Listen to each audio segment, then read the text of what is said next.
Bismillahirrahmanirrahim. Assalamualaikum warahmatullahi wabarakatuh.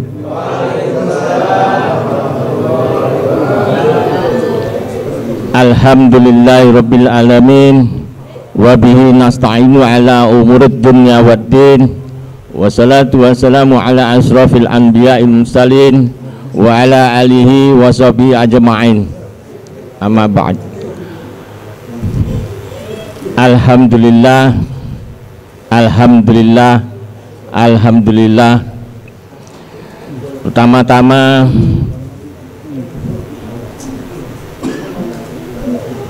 kami mengucapkan terima kasih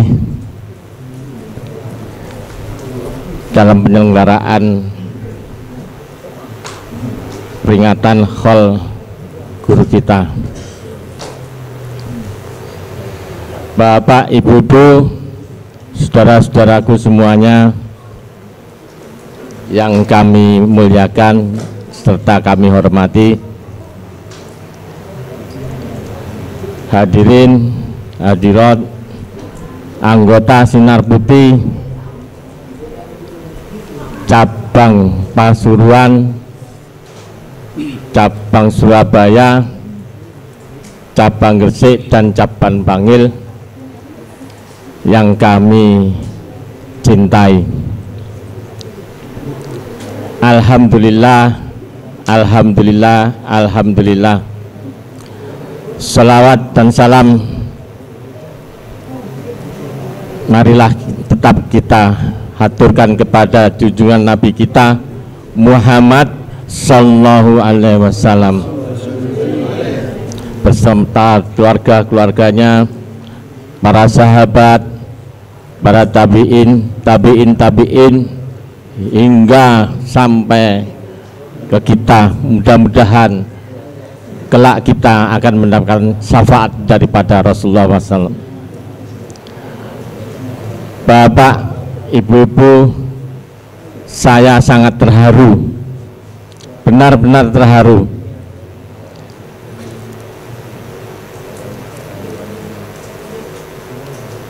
dengan tanggapan atau respon dari terutama keluarga cabang Pasuruan ini. Saya awal-awalnya menyampaikan kepada beberapa pengurus, sebenarnya saya punya hajat. Kemudian ditanya, hajat apa Pak Basuki? Yaitu hajat untuk memeringati guru kita. Guru kita ya juga sebagai bapak kita. Maka dengan penyampaian saya ini langsung ditanggapi positif sama saudara-saudaraku cabang Pasuruan ini. Siap Pak Bas. Begitu siap itu sudah langsung jalan semuanya. Alhamdulillah, alhamdulillah pada malam hari ini kita dapat mewujudkan menyelenggarakan peringatan haul pertama atau 1000 hari wafatnya guru kita, yaitu Kiai Haji Mudzaffar As-Siddiq, sebagai pendiri lembaga bela diri Sinar Putih yang kita cintai ini.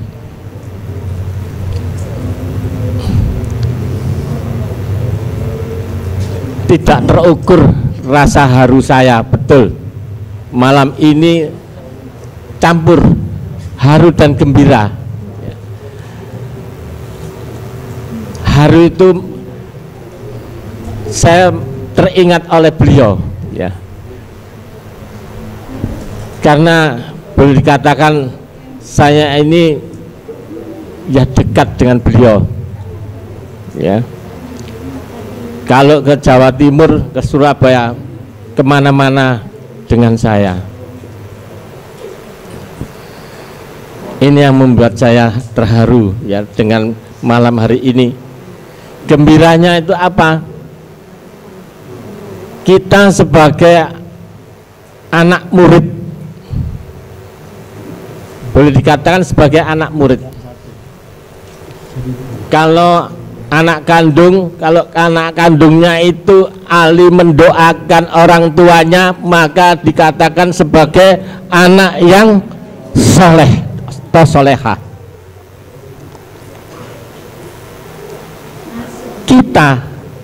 Kita ini sebagai anaknya juga anak murid dari beliau.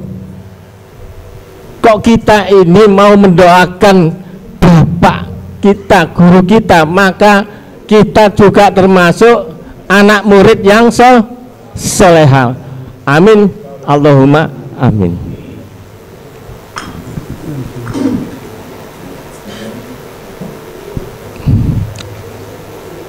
Bapak Ibu yang kami hormati,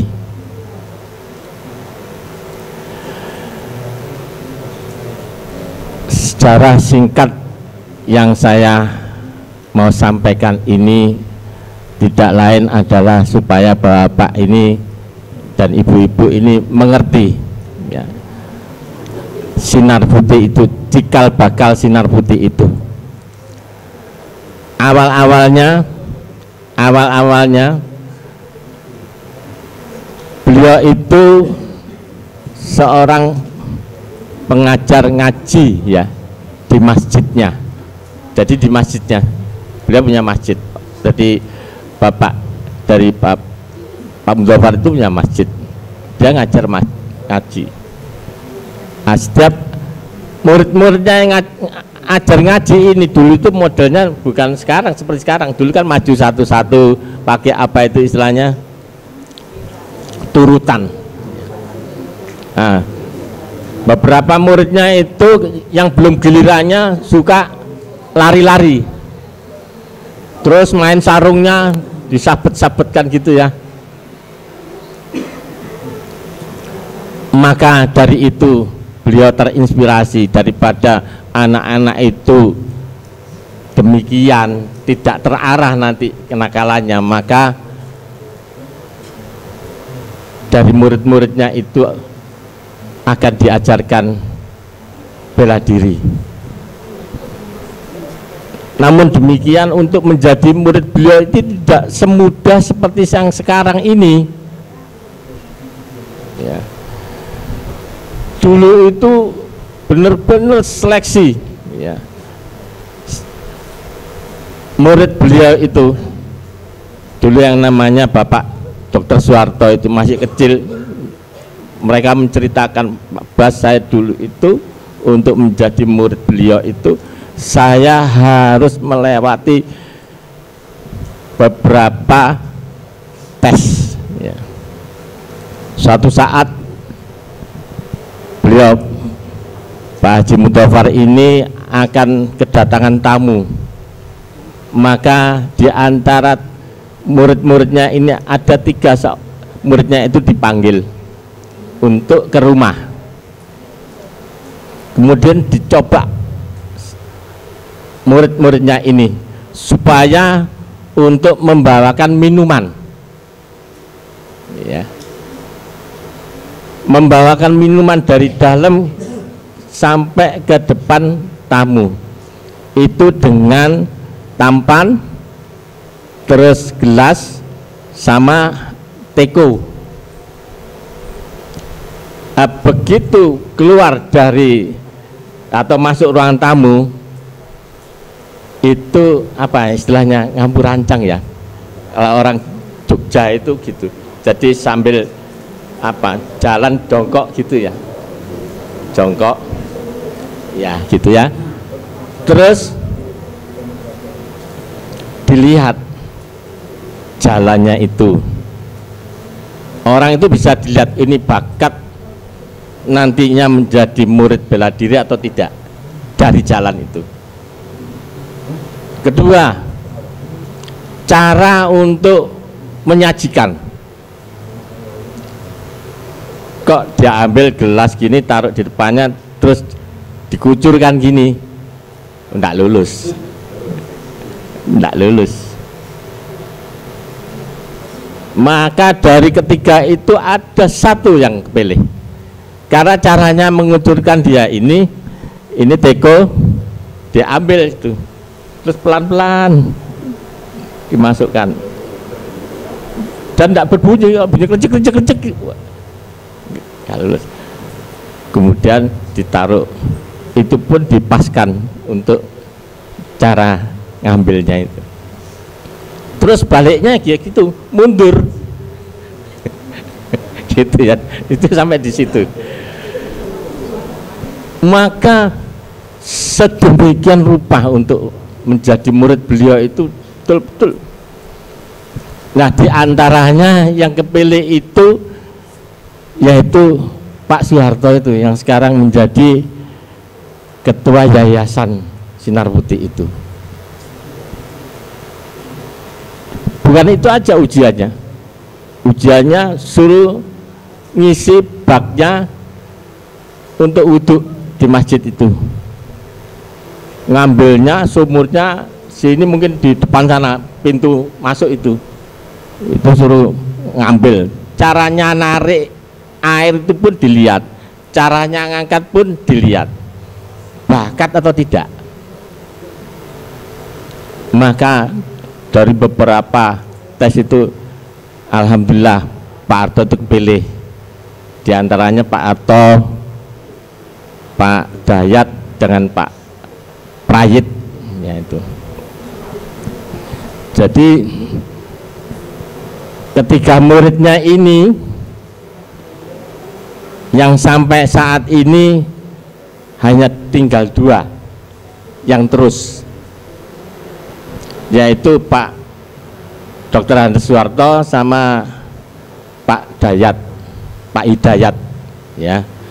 Pak Suprayitnya ini karena kesibukan kerja akhirnya dia tidak bisa meneruskan. Awal-awalnya latihan kita ini yaitu di kediaman beliau, yaitu di Jalan Tegal Mulyo, ya, daerah Tegal Mulyo, Gang 2 nomor, kalau tidak salah nomor 17 atau nomor berapa, saya tidak ingat tuh, ya, di daerah situ.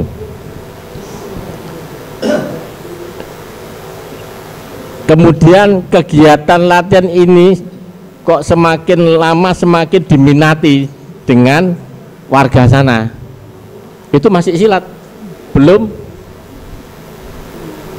pernafasan. Bertambah, kemudian mulai dari beberapa muridnya itu sudah dipandang cukup, mulai diajarkan ilmu pernafasan. Nah, itu pun hasil dari latihan itu perlu dites juga, dicoba. Kalau untuk silatnya dicoba untuk berkelahi dengan preman-preman. Jadi nyari preman di terminal, di tempat-tempat itu suruh berkelahi. Tapi beliaunya mengawasi dari jauhan. Jadi nanti dilihat kamu berkelahi tarung dengan beberapa orang, apa kurangnya, nanti diberitahu sampai demikian. Termasuk untuk ilmu pernafasan, ngetesnya Pak Mudofar itu manggil preman, kemudian suruh mukul. Di antaranya Pak Prayit, ya Pak Harto itu.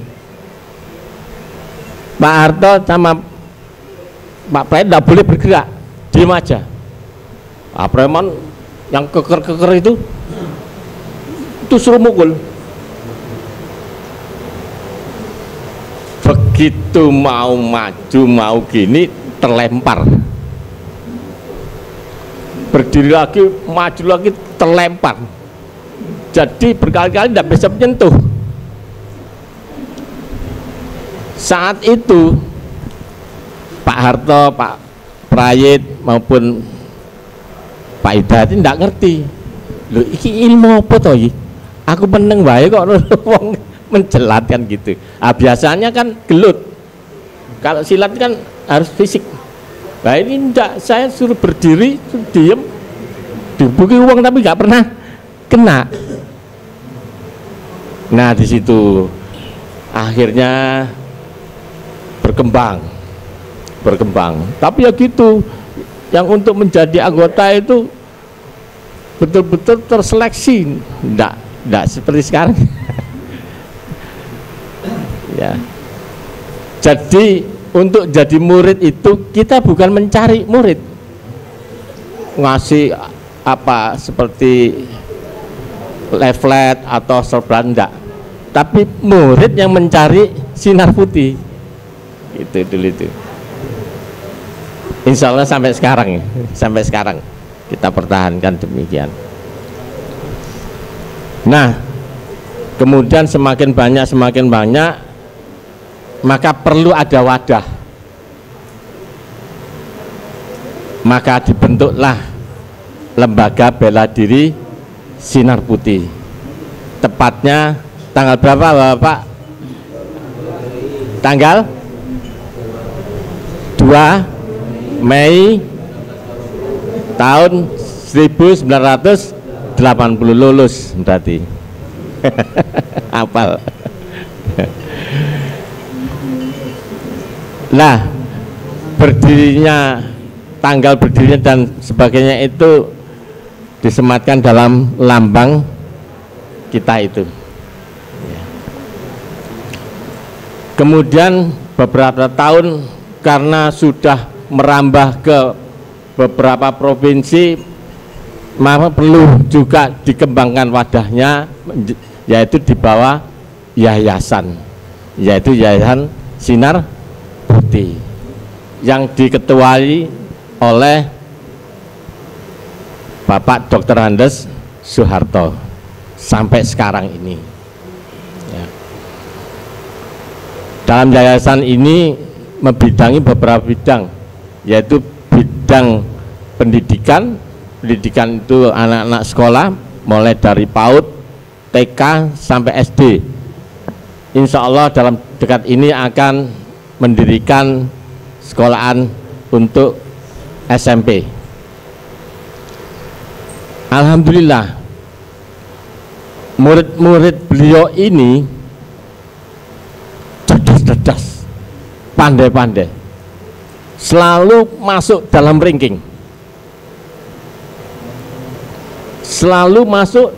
ranking, baik ranking dalam satu kabupaten, juga masuk dalam kota madya Yogyakarta. Ya. Kemudian bidang bela diri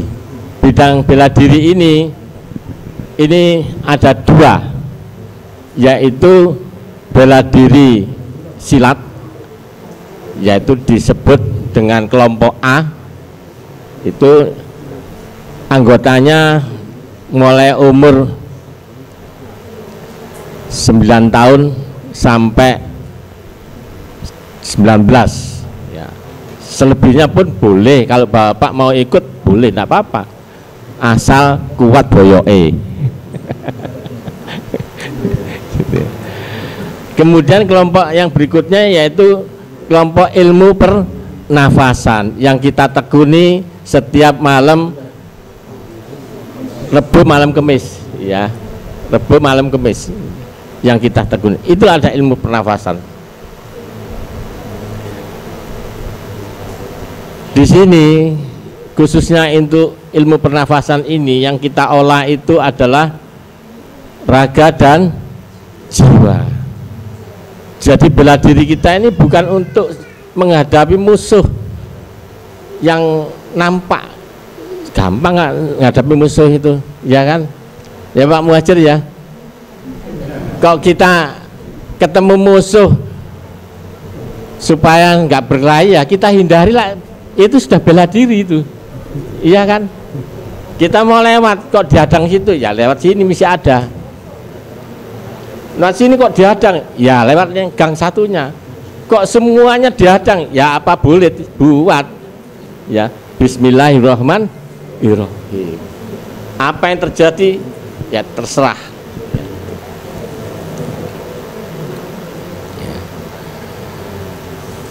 Nah, di ilmu pernafasan ini karena ada olah jiwa, maka di situ juga yang dinamakan olah rasa. Ya. Berarti kalau olah rasa, rasa itu tempatnya di mana? Di hati. Tujuannya kita ini disuruh peka dalam kondisi lingkungan maupun dalam keadaan apapun, hati kita ini harus peka.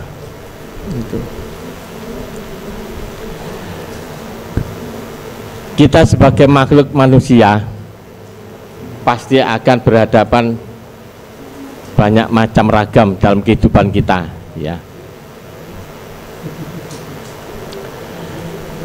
Dikatakan orang baik apabila hatinya juga baik, sebagaimana Rasulullah bersabda, sesungguhnya dalam jasad itu ada segumpal daging, apabila daging itu baik maka seluruhnya jadi baik, tapi apabila daging itu jelek atau buruk maka seluruh jasad kita juga buruk.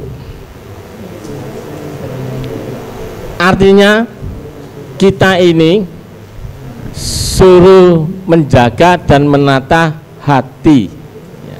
Jadi kita ini disuruh dengan rasa menata hati, ya.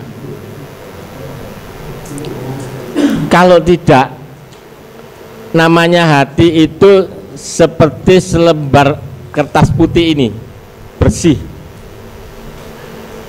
Setiap kita melakukan suatu kejelekan maka akan timbul satu titik, tambah lagi titik, terus tiap hari kita berapa kali titik, akhirnya menjadi hati kita jadi gelap, kelam. Lah sudah kelam atos seperti hajar aswad. Maaf ya, di sini kalau Pak Khotib, saya bukan ngerasani Pak Khotib. Ya. Lah kalau sudah, maka boleh dikatakan hati kita juga hati yang berkarat, ya. Hati kita ini berkarat.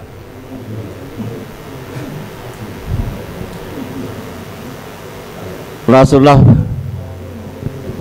menyampaikan nasihatnya, bagaimana kiat-kiat untuk membersihkan hati ini.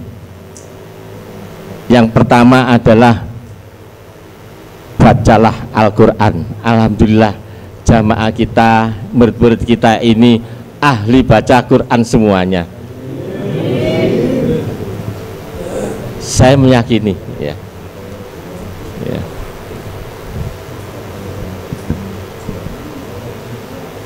Maka apabila kita ini gemar baca Quran, insya Allah karat kita akan rontok, ya. Karat yang ada di hati kita ini akan rontok. Maka kiat kedua adalah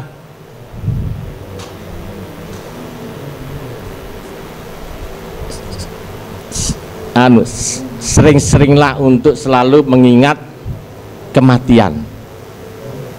Sebagaimana dalam 10 macam dasar pokok ini kita selalu diingatkan, kematian datang setiap waktu.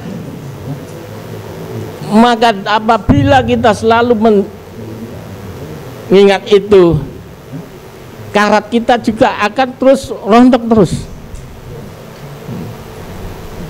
Dari Rasulullah ada 3 pesan. Dan yang terakhir adalah sering-seringlah untuk mendatangi majelis zikir, untuk selalu kita ini ingat kepada Allah. Makanya di dalam 10 macam dasar pokok ini kita sudah diarahkan supaya kita ini selalu beriman, iman kita ini supaya kokoh. Serahkan diri kita kepada Allah, resapkan, sudah serah, resapkan. Aku ini adalah milik Allah. Bener enggak? Dikatakan ya harus bener. Karena apa? Kita ini enggak bisa apa-apa, enggak punya milik apa-apa. Kita mulai dari sejak lahir kita enggak bisa apa-apa kok. Ya toh? Semua yang ada ini adalah miliknya. Kehendaknya semua ini terjadi. Kita ini enggak bisa apa-apa, enggak. Mulai sejak di dalam janin bayi perut kita ini ya. Kita sampai bisa menelan, kok jantung kita berdebar. Apa kita yang mau menggerakkan jantung kita? Tidak kan? Darah kita beredar, siapa yang meredarkan? Jadi kita tidak bisa apa-apa sebenarnya. Maka dari itu diingatkan di 10 macam dasar pokok itu, dan dikuatkan iman kita ini ya. Dan seterusnya sampai yang ke-10 ya. Maka Bapak, harapan kita latihan itu bukan sehat raga saja, tapi sehat jiwanya. Sebab kedua ini harus seimbang antara raga dan jiwa.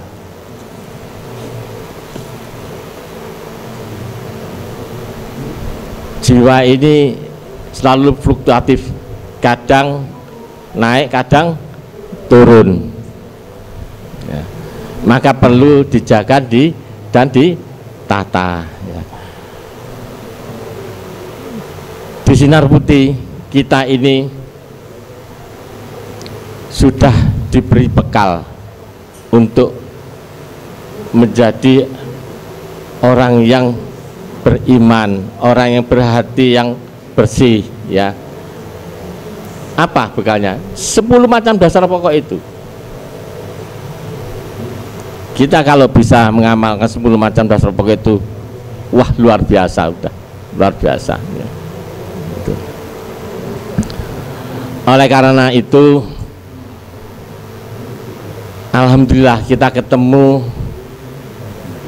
suatu olahraga, yaitu olahraga pernafasan bela diri Sinar Putih yang didirikan oleh beliau ini ya. Kita ini dibimbing, bukan hanya dibimbing raga kita, tapi jiwa kita juga dibimbing ya, hingga nantinya kita betul-betul bisa mendekat kepada Allah Subhanahu wa Ta'ala. Bukan hanya mendekat, kita sampailah kepada wusul kepada Allah. Oleh karena itu, dengan perkembangan Sinar Putih ini ke seluruh provinsi Indonesia, maka beliau menitipkan suatu pesan, di mana pesan ini ditujukan untuk semua murid-muridnya, semua murid-muridnya, yang mana akan saya bacakan pesan beliau ini. Nanti ini bisa diambil untuk dibaca di rumah ya, dipahami ya, termasuk 10 macam dasar pokok itu. Di sini merupakan suatu pesan atau wejangan dari pembina kita LBD Sinar Putih, yaitu beliau Kiai Haji Mudofar Asidik. Bapak Ibu-ibu anggota Sinar Putih di mana saja, semoga Allah memberikan petunjuk dan jalan terang kepadamu dalam menuju perbuatan yang mulia. Engkau sudah kuanggap sebagai saudaraku sendiri. Aku gembira melihatmu gagah-gagah, cantik-cantik, baik itu dalam arti rupa maupun tingkah laku, serta semua sehat-sehat selalu, berjiwa suci, kasih sayang terhadap sesama, suka ramah tamah, lemah lembut, berkepribadian luhur, dan tidak berbicara kotor, sehingga banyak saudara-saudaramu yang simpati kepadamu. Ini nasihat beliau ya, masih panjang, saya lanjutkan.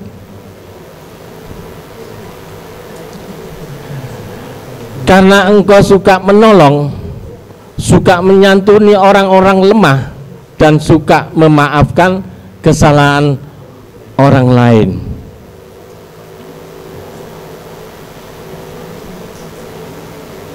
Saudara-saudaraku, anak-anakku, murid-muridku, kalau engkau orang yang suka menerima nasihat, seharusnya engkau terima nasihatku ini. Sebab aku adalah pembinamu atau gurumu sendiri, yang mengasuh jiwa ragamu dan membangunkan rohanimu. Tidak ada orang yang mengharapkan kebahagiaanmu. Anak-anakku, murid-muridku, saudara-saudaraku semua, aku betul-betul mengharapkan kebahagiaanmu dan mengharapkan engkau yang baik dan sopan. Oleh karena itu, bantulah aku dalam melaksanakannya dengan jalan mematuhi dan mengerjakan apa yang aku ajarkan kepadamu, baik itu tentang ketuhanan serta budi pekerti yang luhur. Budi pekerti yang luhur adalah sebagai perhiasan bagi setiap manusia, untuk dirinya sendiri maupun untuk lingkungannya. Oleh karena itu, kamu berbudilah pekerti yang baik, yang tinggi, supaya dihormati dan dicintai oleh orang lain. Saudara-saudaraku, jika ilmu pengetahuanmu tidak kamu perindah dengan budi pekerti yang luhur, maka kepandaianmu akan lebih berbahaya daripada kebodohanmu. Saya ulangi lagi,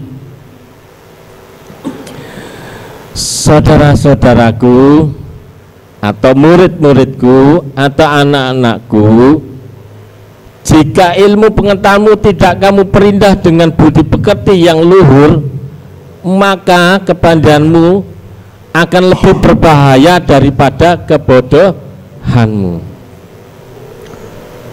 Tuntutlah ilmu dengan penuh ketekunan dan kesabaran. Semoga kamu semua mendapatkan manfaatnya. Kehebatan berilmu pernafasan adalah kehebatan menanggulangi permasalahan dengan penuh kedamaian. Kepekaan adalah perasaan sensitif, yaitu perasaan sensitifnya kamu terhadap semua keadaan lingkungan. Jadi yang dinamakan pekaan itu bukan semata-mata latihan kemudian jatuh-jatuh, bukan, tapi adalah yang dimaksud kepekaan adalah perasaan sensitif terhadap lingkungan atau keadaan. sebagaimana saya tadi awal sudah saya sampaikan, maka rasa ini kita diolah, didepankan, ya. Memang berat untuk menata hati, ini berat dan sulit, ya. Namun demikian kalau kita biarkan, ya kita rugi sendiri, ya. Oleh karena itu, marilah kita ini sebagai murid-muridnya maupun sebagai anak murid dari beliau, mari kita mematuhi atau mengikuti nasihat-nasihat beliau yang saya bacakan tadi itu. Kalau kita sebagai orang yang beriman, maka teguhkan iman kita ini, tunjukkan iman kita ini dalam keseharian-seharian kita, ya. Insya Allah kita ini akan diarahkan menjadi sebagai hamba yang mutakin, hamba yang solihin. Mudah-mudahan dengan peringatan haul 1000 hari wafat Kiai Haji Mudofar As-Siddiq ini betul-betul menjadikan suatu renungan bagi kita, ya, bahwa kita pun pasti nanti menuju kepada kematian. Apa yang akan kita tinggalkan? Alhamdulillah, beliau meninggalkan ilmu kepada kita ini. Mudah-mudahan ilmu yang kita tekuni ini menjadi ilmu yang bermanfaat, ilmu yang bermanfaat bagi diri kita, bagi keluarga kita maupun orang-orang di sekitar kita, ya. Sehingga betul-betul ilmu ini bermanfaat. Oleh karena itu, mudah-mudahan Allah senantiasa mengampuni segala dosa-dosa daripada kesalahan guru kita, ya, memberikan kemudahan dan ditempatkan di sisi Allah dengan tempat yang baik dan sempurna. Demikian pula kita sebagai murid-muridnya tentunya ingin juga sebagaimana beliau, ya. Maka kita pun mudah-mudahan kita dapat di akhir hayat kita bisa menjalani dengan husnul khotimah, sebagaimana akhirul kalam kita, apabila kita ini bisa melantunkan kalimat la ilaha illallah, insya Allah jaminannya surga. Demikian kurang lebihnya yang bisa saya sampaikan, ya. Jadi demikian riwayatnya Sinar Putih berdiri, ya. Mudah-mudahan ilmu yang diberikan pada kita ini betul-betul kita tekuni dengan sebaik-baiknya, ya, sehingga benar-benar bermanfaat bagi seluruh baik kehidupan kita maupun alam di sekitar kita. Kiranya demikian akhirul kalam.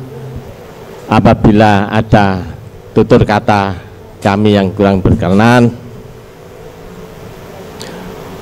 wallahu muwafiq ila aqwamit thoriq. Assalamualaikum warahmatullahi wabarakatuh.